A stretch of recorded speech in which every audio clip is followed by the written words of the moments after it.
Bueno, entonces vamos a hacer un repaso de la unidad 2, que es la unidad de dinámica.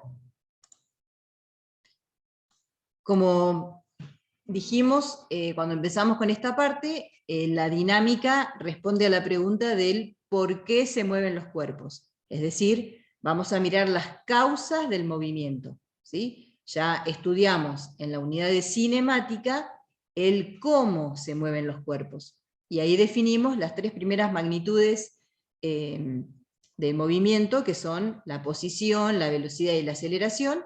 Y ahora, en esta parte donde vemos las causas del movimiento, sumamos las magnitudes masa y fuerza, ¿sí? La masa una magnitud escalar, que es propia del sistema, mientras que la fuerza es una magnitud vectorial, que depende de la influencia, digamos, del entorno sobre el sistema, ¿sí? Bien. La relación entre estas dos magnitudes, fuerza y masa, se da a través de las tres leyes de Newton, publicadas en su libro Principios Matemáticos de la Filosofía Natural, en 1687, y tenemos entonces la primera ley o principio de inercia, que dice que todo cuerpo se mantiene en su estado de reposo o de movimiento rectilíneo uniforme, a menos que una fuerza neta que actúe sobre el sistema lo obligue a cambiar dicho estado. Entonces, habíamos visto que, en definitiva, termina siendo como un caso particular de la segunda ley, es decir, la primera ley hace referencia al estado de equilibrio de un cuerpo, ¿no? O sea que si la sumatoria de fuerzas es 0, el cuerpo está en equilibrio, eso implica o reposo o movimiento rectilíneo uniforme, ¿sí? Cualquiera de las dos situaciones digamos, cumplen con la condición de equilibrio. La segunda ley, o principio de masa, dice que la aceleración que adquiere un cuerpo es directamente proporcional a la fuerza neta que actúa sobre el cuerpo e inversamente proporcional a su masa. Entonces ahí tenemos la relación entre fuerza y masa, y acá aparece la magnitud cinemática aceleración, o sea que ahí empezamos a hacer el enganche entre la cinemática y la dinámica, ¿no? La aceleración, como por supuesto la definimos, el cambio de la velocidad de un cuerpo respecto del tiempo.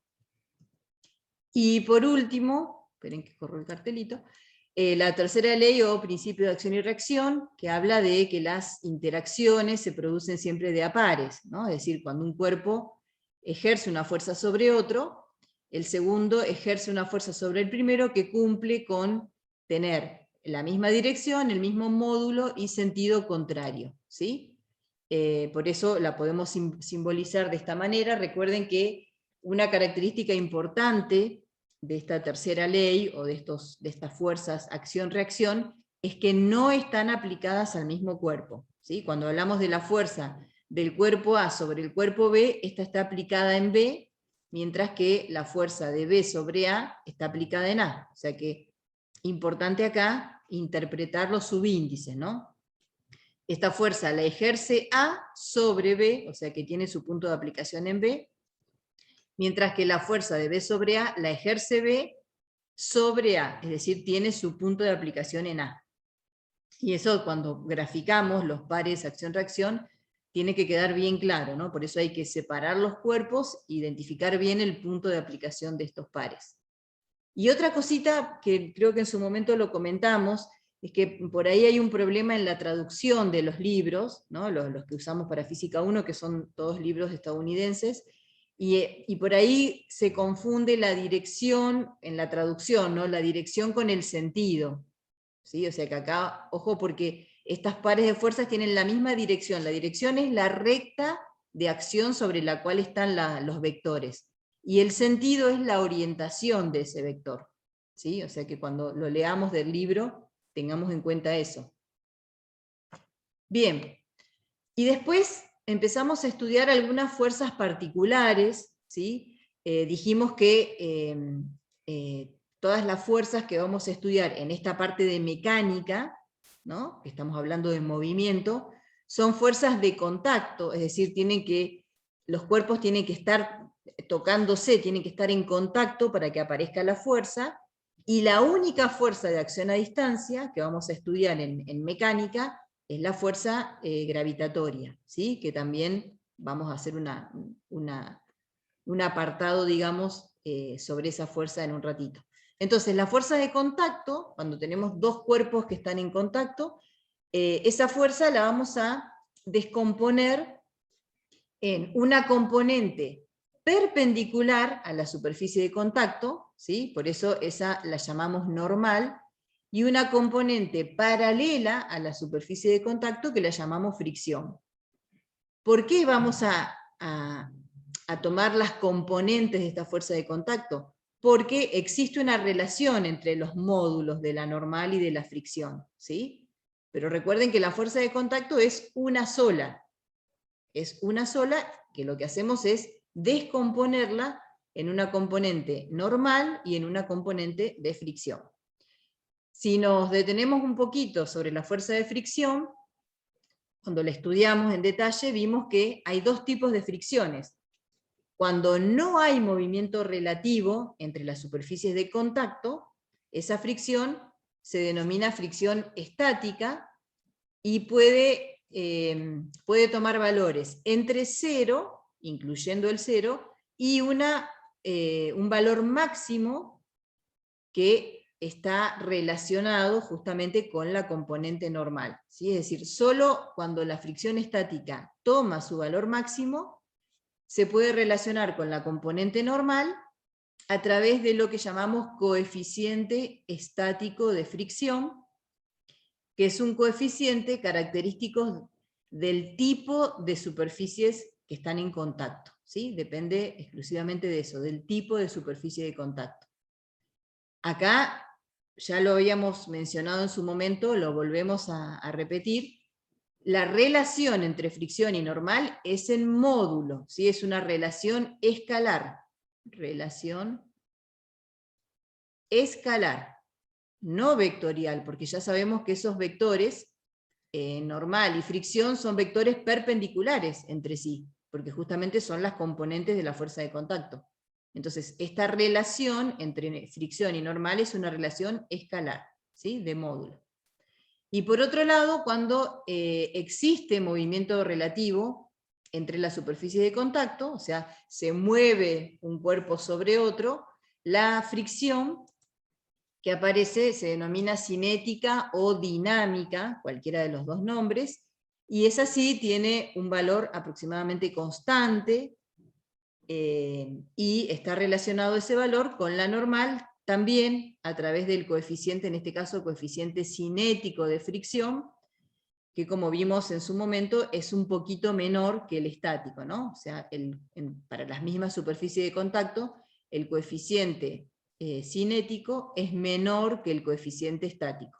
Y eso tiene que ver con este fenómeno que habíamos visto a nivel microscópico de adhesión superficial que se da entre las dos superficies que están en contacto por efecto de las fuerzas normales. Entonces, cuando uno quiere desplazar un cuerpo sobre otro, tiene que, de alguna manera, romper esas ligaduras, entonces la fricción estática máxima es un poquito mayor que la fricción dinámica. O sea, una vez que lo pongo en movimiento, la fricción disminuye porque disminuye el coeficiente, ¿sí? Bien, por supuesto este coeficiente es adimensional, no tiene unidades porque está relacionando dos fuerzas, ¿no? Entonces no tiene unidades. Bien, otra fuerza particular que estudiamos es la fuerza de atracción gravitatoria, que viene dada por la ley de gravitación universal, también que aparece en el libro Principia, de Newton, y esta es la que decíamos recién, que es la que aparece como acción a distancia, ¿no? Aparece incluso si los cuerpos no están en contacto. La relación es que dos cuerpos, dos partículas cualesquiera del universo se atraen con una fuerza que es directamente proporcional al producto de sus masas e inversamente proporcional al cuadrado de la distancia que las separa, ¿no? Que separa sus centros. Bueno, habíamos visto las características de esta fuerza, es una fuerza atractiva, acá este signo menos, que aparece acá cuando lo escribimos en forma vectorial, tiene que ver con el sistema de referencia, ¿no? Cuando uno establece el sistema de referencia en esa dirección radial, que es la dirección que une los centros de los cuerpos, ¿no? Este es el cuerpo 1 y este es el cuerpo 2. Entonces yo cuando voy a estudiar la fuerza que 1 ejerce sobre 2, me paro en el cuerpo 1, pero la fuerza que estoy viendo es esta, ¿no? Es la fuerza que está aplicada sobre el cuerpo 2. Entonces, el sistema de referencia se establece sobre la partícula 1 y por eso aparece ese signo menos, porque este vector radial que define esta dirección es opuesto al sentido de la fuerza, ¿no? Simplemente eso. Pero por supuesto, cuando vayamos a trabajar con esta fuerza en un diagrama de cuerpo libre, después, bueno, usaremos su módulo, ¿no? Para hacer las proyecciones y los cálculos. Bueno, acá está en forma escalar. Y esta constante, ¿sí? Que es una G mayúscula, es la constante de gravitación universal, que tiene este valor. Ya también en su momento vimos cómo se determina en forma experimental. Y bueno, de acá podemos relacionar esta fuerza, no sé si lo escribí acá, sí, con la aceleración de un cuerpo que está en caída libre, porque esta fuerza, en ese caso, sería la fuerza que hace la Tierra sobre el cuerpo, ¿no? O sea, cuando hablamos de la fuerza que ejerce la Tierra sobre un cuerpo de masa m, ¿sí? Esa fuerza es igual al peso del cuerpo, mg. Y ahora, utilizando la ley de gravitación universal, esto sería la constante de gravitación universal por la masa del cuerpo, por la masa de la Tierra, dividido el radio de la Tierra al cuadrado, ¿no? Suponiendo que el cuerpo está en la superficie de la Tierra. Entonces, simplificando la masa del cuerpo, llegamos a esta relación para la aceleración gravitatoria de un cuerpo en caída libre, y vimos que es inversamente proporcional a la distancia que separa el cuerpo del centro de masa de la Tierra, ¿no? Entonces, ahí vimos y calculamos las pequeñas variaciones que tiene esta aceleración gravitatoria, tanto con la latitud como con la altitud, ¿no? Porque la latitud tiene que ver con el lugar de la Tierra en el cual vamos a medir G, y como sabemos, el radio del ecuador es aproximadamente 21 kilómetros mayor que el radio en el polo. Entonces, a mayor radio, menor es el valor de la aceleración gravitatoria. Eso significa que si hacemos un experimento en el ecuador, el valor de G va a ser menor que si lo hacemos en el polo, ¿no? Y lo mismo, o algo similar, ocurre con la altitud. O sea, si estamos en una misma región de la Tierra, pero a diferentes alturas, acá va a aparecer, o sea, bueno, con la altitud, lo escribo acá, va a aparecer algo así, ¿no? La aceleración gravitatoria como G por la masa de la Tierra, y acá vamos a tener el radio de la Tierra más esa h, que es la altura respecto de la superficie de la Tierra en la que estemos. O sea, si estamos en la base de una montaña, si estamos en la cima, cuanto mayor altura, menor valor de la aceleración gravitatoria. O sea que acá vimos esos efectos, y acá con la latitud es lo que decíamos recién, ¿no? Un G en el ecuador, ¿sí? Va a ser calculado de esta manera, con el radio de la Tierra en el ecuador, y un G en el polo, ¿no? Va a ser menor porque, mayor porque el radio en el polo es menor, ¿sí? Polo. Entonces ahí vimos, pero de todas maneras las variaciones son pequeñas, o sea, menores al 1%, por lo tanto vamos a mantener esta simplificación que vimos al principio, casi al principio de la unidad de cinemática, de considerar despreciable estas variaciones de G, tanto con la latitud como con la altitud, ¿sí? Entonces vamos a tomar como una aceleración constante, a la aceleración gravitatoria. Bien.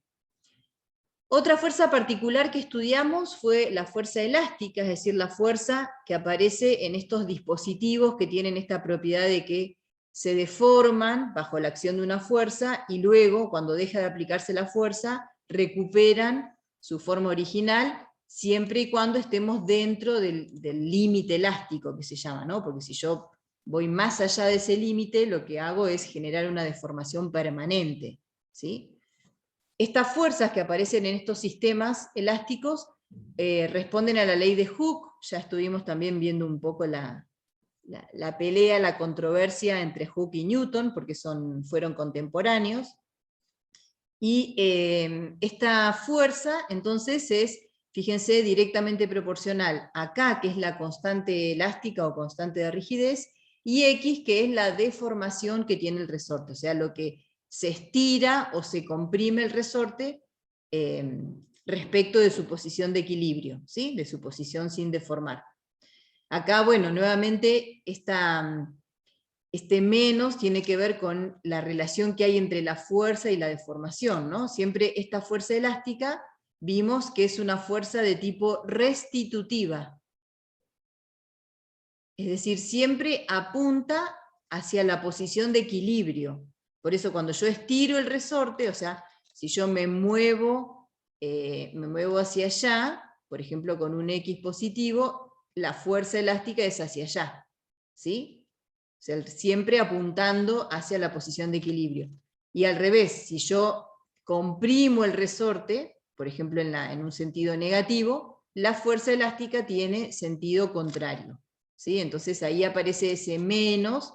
Siempre acuérdense que, al igual que la fuerza de atracción gravitatoria, esta es la forma vectorial, ¿no? Acá tenemos un vector y acá tenemos el versor en esa dirección, pero después, cuando vamos a resolver un problema, trabajamos con el módulo y ahí acomodamos según el sistema de referencia que hayamos elegido, ¿no? El módulo, o la forma escalar de esta fuerza, es directamente K por X, ¿sí? En este caso, esta constante, constante elástica o constante de rigidez, sí tiene unidades. ¿Qué unidades tiene el K? ¿Se acuerdan?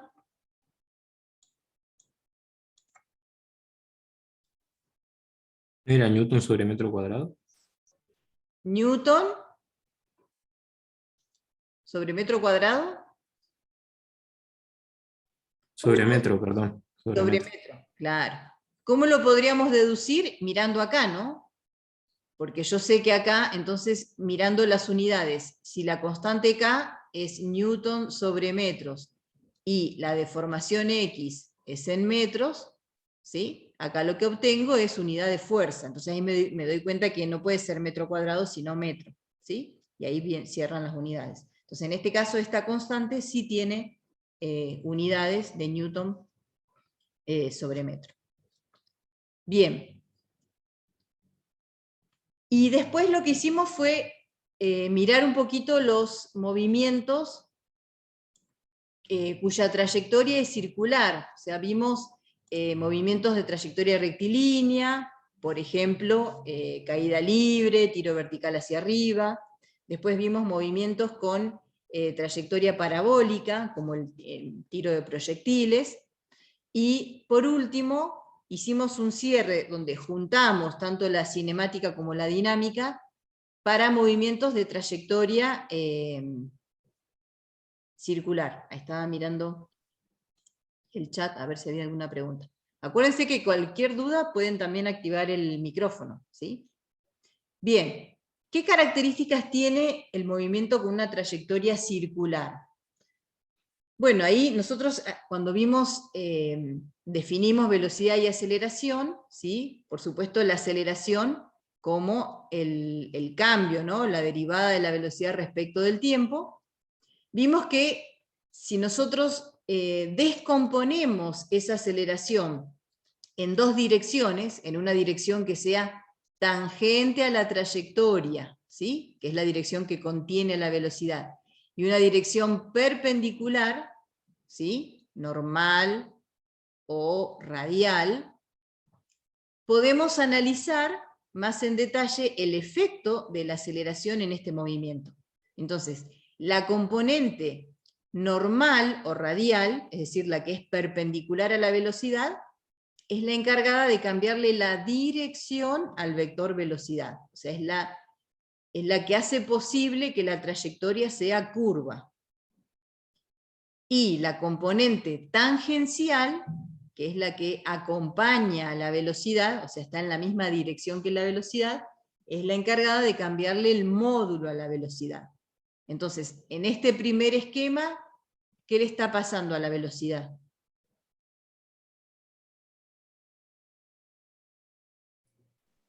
Está aumentando.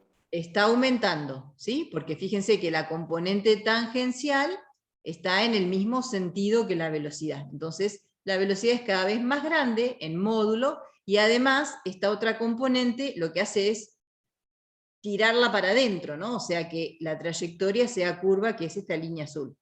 Mientras que en este caso, ¿sí?, mirando nuevamente las dos componentes, o sea, la dirección tangencial y la dirección radial o normal, vemos que aparece la componente radial.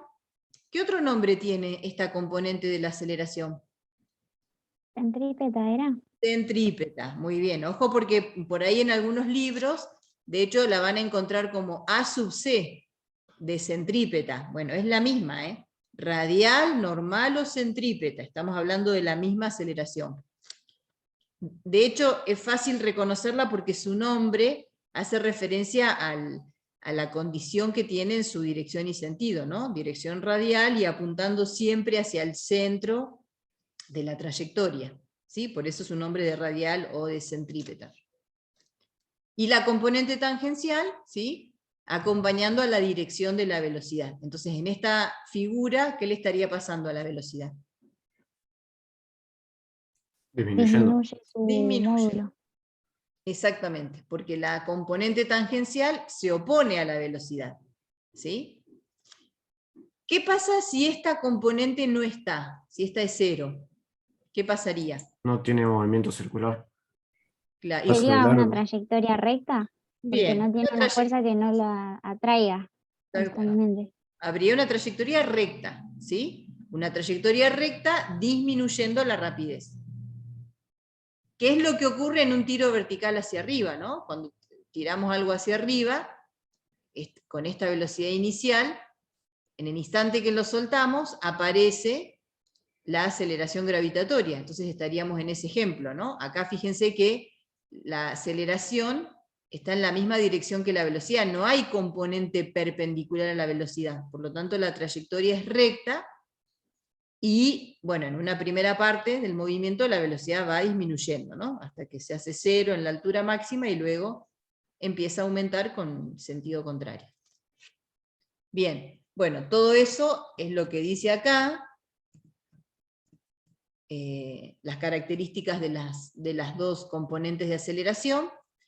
La aceleración radial, determinamos su módulo, ¿no? Es directamente v cuadrado sobre r, donde v es la rapidez, es decir, el módulo de la velocidad, y r es el radio de la trayectoria circular. Es decir, que si tenemos como dato tanto la rapidez como el radio, podríamos determinar en forma directa, digamos, la componente radial de aceleración. Para la aceleración tangencial, ahí necesitamos más información. En general, se puede calcular a partir de dinámica, ¿no? Utilizando la segunda ley de Newton. Bien, que es justamente lo que hicimos después, o sea, juntar esta parte de cinemática con la dinámica, aplicamos la segunda ley de Newton, pero ahora tenemos entonces las direcciones radial tangencial, o sea que ahora ya como que no voy a poner un XY en el sistema de referencia, sino radial tangencial, porque conozco, ¿sí?, estas dos componentes de la aceleración, y en el caso en el que el plano de giro, ¿no?, de esa trayectoria circular sea horizontal, aparece entonces una tercera dirección que la llamamos vertical. O sea que cuando yo tengo un plano de giro, por ejemplo, no sé, un un auto que está girando acá, un objeto, o el trencito ese que vimos en la animación, ¿no? Un trencito que está girando en esta trayectoria. Yo tengo sobre el plano de giro, ¿sí? Tengo la dirección radial y la dirección tangencial, así, ¿no? Acá, tangencial, bueno, que la pongo acá, ¿sí? Siempre perpendiculares. Radial, tangencial están contenidos en el plano de giro, y perpendicular al plano de giro tengo la dirección vertical. O sea que a esas dos direcciones, radial, tangencial, le sumo la vertical. Ahora, si el plano de giro es vertical, por ejemplo, en la vuelta al mundo, la montaña rusa, ¿no? O sea, directamente tengo sobre este plano la dirección radial y tangencial, ¿no? Tangencial, radial. Bueno, si la hago en este mismo eje, sería... ¿Sí? O sea que acá directamente aparecen radial, tangencial, no aparecería la dirección vertical. Pero si el plano de giro es horizontal, ahí sí aparecen las tres, radial, tangencial y vertical. ¿Sí? Por supuesto que si el movimiento es un movimiento circular uniforme, esta dirección tangencial, digamos, no aparecería en el análisis, porque si en un movimiento circular uniforme la rapidez es constante, por lo tanto la componente tangencial de la aceleración sería 0. ¿Sí? El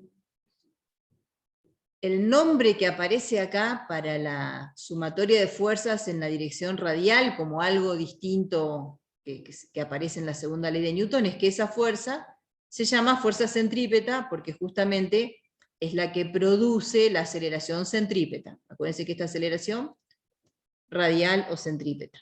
¿Sí? Entonces ahora estamos mirando la causa, ¿no? Para que el cuerpo pueda girar, tiene que haber, sí o sí, una fuerza centrípeta, o sea, una fuerza en la dirección y sentido de la aceleración radial. Entonces, lo que hicimos fue directamente hacer algunas aplicaciones, tanto de la cinemática como de la dinámica. En el caso más simple, que es el movimiento circular uniforme, habíamos visto que la característica es que la rapidez se mantiene constante, y eso, de nuevo, aclaramos, ¿no? Si yo no le pongo vector acá arriba, ¿sí? Todo el mundo tiene que entender que estamos hablando del módulo de la velocidad. ¿Sí? ¿Eso qué implica? El hecho de que la rapidez sea constante. Que la aceleración... Tangencial es 0.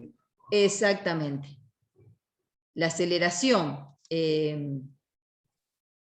bueno, vamos a ponerlo así. Tangencial es igual a 0, y la aceleración radial o centrípeta es distinto de 0. Y esto es lo que, ¿sí? Lo que no nos tiene que confundir, ¿no? Porque cuando hablamos de movimiento rectilíneo, el MRU, rectilíneo. Cuando hablamos de movimiento rectilíneo uniforme, ¿por qué ahí la aceleración era 0? Y acá no. Porque la velocidad Porque era la velocidad es constante. constante. Claro, pero la trayectoria era recta, no tenía una aceleración radial. Exactamente. O sea que cuando uno tiene el famoso MRU, movimiento rectilíneo uniforme, implica que la velocidad es constante como vector, porque como la trayectoria es recta, entonces el vector velocidad no cambia su dirección. Entonces en ese caso sí estamos en presencia de un movimiento con aceleración 0. ¿Sí? Pero si el movimiento es circular uniforme, ahí ojo, ¿sí? Que no se confundan con eso. Si la trayectoria es circular, sí o sí tiene que aparecer la componente radial de la aceleración, que es la encargada de cambiarle la dirección al vector velocidad. O sea que por más que sea uniforme el movimiento, igual hay aceleración, porque la velocidad está cambiando su dirección, ¿sí? Que es uno de los atributos de un vector, ¿no? Módulo, dirección y sentido.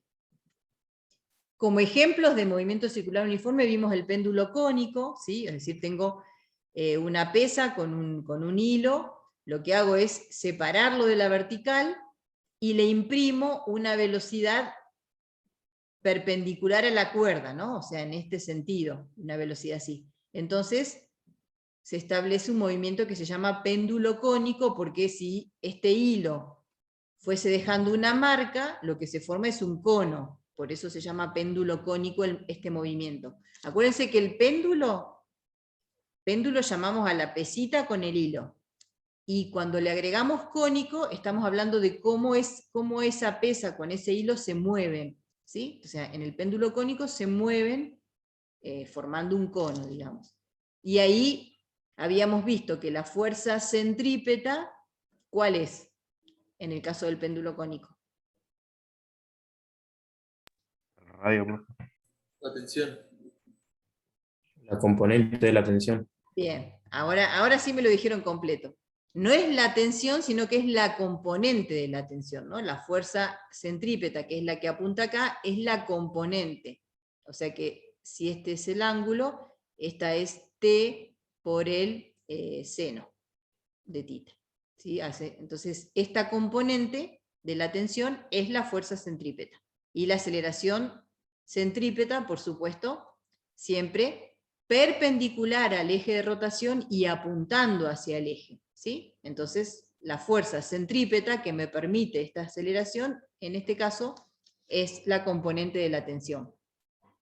En el caso de un auto que se mueve en una curva plana, ¿sí? También, acá ya está escrito, la fuerza centrípeta es la fricción estática, que como bien dijimos en su momento, es una fricción lateral, no es una fricción que está en el sentido del movimiento, sino lateral. Y acá, por acá está el eje de rotación, por lo tanto, la aceleración centrípeta o radial, ¿sí? Tiene la dirección del radio y apuntando siempre hacia el eje de rotación. Entonces la fuerza que permite que ese auto mantenga la trayectoria circular es la fricción estática de la ruta sobre los neumáticos, ¿sí? Mientras que, en el caso de que la curva esté con peralte, ahí podemos prescindir de la fricción estática. ¿Por qué? Porque ¿qué fuerza centrípeta aparece en este caso? La componente de la normal. La componente de la normal, ¿sí? Entonces, en este caso, ¿sí? La aceleración centrípeta o radial, por supuesto, acá tenemos el eje de rotación, siempre apuntando hacia el eje, y la fuerza centrípeta es la componente de la normal, ¿sí? Es la normal por el seno de tita. Beta, en este caso es beta. El ángulo del peralte, ¿no? Este angulito del peralte. Entonces podríamos transitar, digamos, por una trayectoria circular sin que aparezca la fricción estática, o sea que la fricción estática tome su valor cero. Insisto, con eso recuerden, la fricción estática varía entre 0, incluyendo el 0, y el valor máximo, ¿no? La fricción estática máxima, que esta de acá es la que podemos relacionar con la normal, ¿no? Como el mu estático por la normal. Entonces, en este caso, o sea, cuando se toma el ángulo de diseño, que este ángulo, ¿de qué dependía el ángulo de diseño? ¿Se acuerdan? ¿Cómo se diseñaba ese ángulo? ¿Dependiendo de qué? De la velocidad. De la velocidad. ¿Y de qué más? ¿Solo de la velocidad depende? ¿De la fricción o no? No, De la masa. tampoco. ¿Qué falta? Estamos tirando. ¿Qué falta? A ver quién le Empezamos pega, quién bien. da más, quién da Depende más. de la- Cuenta más. ¿De los materiales? No. ¿El radio de la curva? Bien ahí. ¿Quién dijo? ¿Mateo? Alcancé a leer. Del radio de la curva. Sí, sí. O sea que este ángulo, este beta, depende de la rapidez con la que yo voy a circular, ¿sí? Por esa rotonda, y del radio de esa curva. Entonces, si voy justo con esa velocidad para la cual se diseña el ángulo, la fuerza de fricción vale 0. O sea, no depende de la fricción. Ahora, si yo voy o más rápido o más lento, ahí va a aparecer la fricción para mantener el auto en esa trayectoria circular. ¿Sí? Bien. Y por último vimos el movimiento circular no uniforme, que justamente es el que en el cual cambia el módulo de la velocidad, ¿no? El caso que analizamos con detalle es un péndulo simple. Fíjense que acá aparece nuevamente, péndulo significa pesa con una cuerda, ¿sí? Pero ¿a qué hace referencia la palabra simple? Al movimiento que tiene ese péndulo.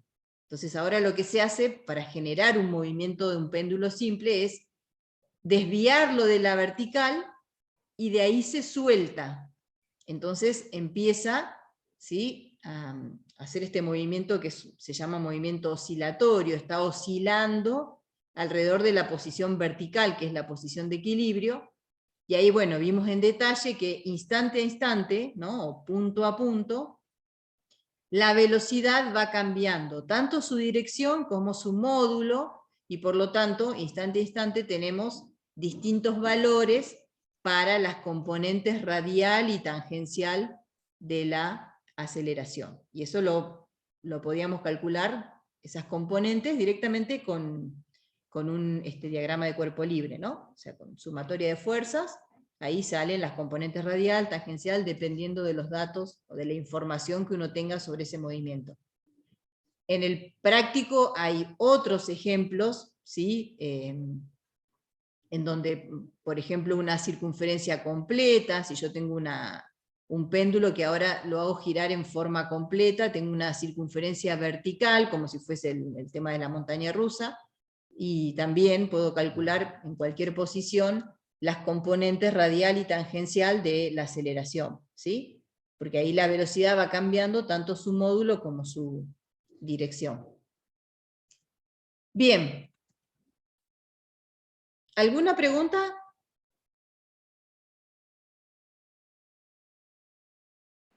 Por ahora no, profe. Bueno, fíjense que con esto queda cerrada la unidad de dinámica, queda un solo temita que lo vamos a ver la semana que viene, así hoy nos alcanza bien el tiempo para cerrar lo del práctico, pero tiene que ver con sistemas de referencia y que por ahí en algún momento salió la palabra de fuerza centrífuga, entonces eso lo vamos a ver un poquito más en detalle la clase que viene. Antes de empezar con la unidad nueva, vamos a mirar esto de los sistemas de referencia, ¿sí?, para, digamos, que no queden dudas sobre si existe o no existe la fuerza centrífuga, porque acá estamos hablando de fuerza centrípeta, ojo, ¿sí? Pero eso, bueno, no quiero marearlos ahora. Sí, así se concentran, digamos, en el trabajo evaluativo de este fin de semana, y el martes, antes de empezar con el tema nuevo, vamos a hablar un poquito sobre sistemas de referencia inerciales, no inerciales, y esto de la famosa fuerza centrífuga, ¿sí? Bien. Bueno, como para cerrar, les traje un problemita que está interesante, que lo solíamos tomar en el coloquio. Algo como para pensar ya, rápido. Leemos el problema y el primero que tire la respuesta en el chat tiene premio. ¿Están preparados? Aprueba la materia sin No, Fausto. ningún práctico más. No pongas palabras que yo no he dicho. No. Después editamos la Bueno, grabación y listo. Claro, claro. Claro. Bien, bueno, ahí va, a ver. Lo leemos entre todos. Dice, Mario, el pintor, se cuelga de su silla para pintar un edificio alto. Pesa 500 newtons, ¿no, Mario? Y no sabe que la cuerda tiene un punto de rotura de 300 newtons. En cierta ocasión, Mario se sostiene como indica la situación A, mientras que en otra oportunidad, Mario pinta cerca de una bandera y para cambiar, amarra el extremo libre de la cuerda al asta en vez de a su silla, como se muestra en la situación B. ¿Podrá terminar su tarea o tendrá que tomar anticipadamente sus vacaciones? Justificar.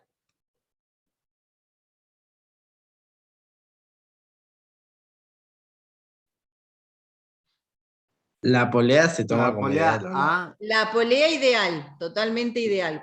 la situación A es donde va a aguantar más, porque va a tener, o sea, el peso del cuerpo se va a repartir entre las dos cuerdas. En realidad es la misma cuerda, pero que está haciendo soporte en el eje de arriba. Perfecto. Entonces, en la situación A es en el que no tendría que ir a las vacaciones. Perfecto. ¿Y qué pasa en la situación B? Como todo el peso Una está parte de la recargado cuerda. sobre una sola cuerda, es decir, sobre una parte de la cuerda, y esta tiene un punto de rotura en 300 newtons, se va a cortar. Perfecto. Bueno, bien, bien. Bien, se les tocaba esto en el coloquio, aprobaban de una. Muy bien. O sea, acá tiene 2 puntos, o sea, la cuerda tiene 2 puntos, ¿no? de amarre, quiere decir que el peso, que son 500 newtons, se reparte, digamos, en partes iguales, y cada cuerda va a soportar 250 newtons. Mientras que en este caso, al poner uno de los extremos de la cuerda sobre el asta de la bandera, a él lo tiene que soportar solo una de las cuerdas. Entonces, obviamente, en este caso se rompe la cuerda, ¿no? Por eso lo importante de estudiar física 1, para que no les pase lo de Mario. Bueno, muy bien, excelente. Bien, bien. Para la unidad que sigue tengo uno que está muy, muy bueno. Ya.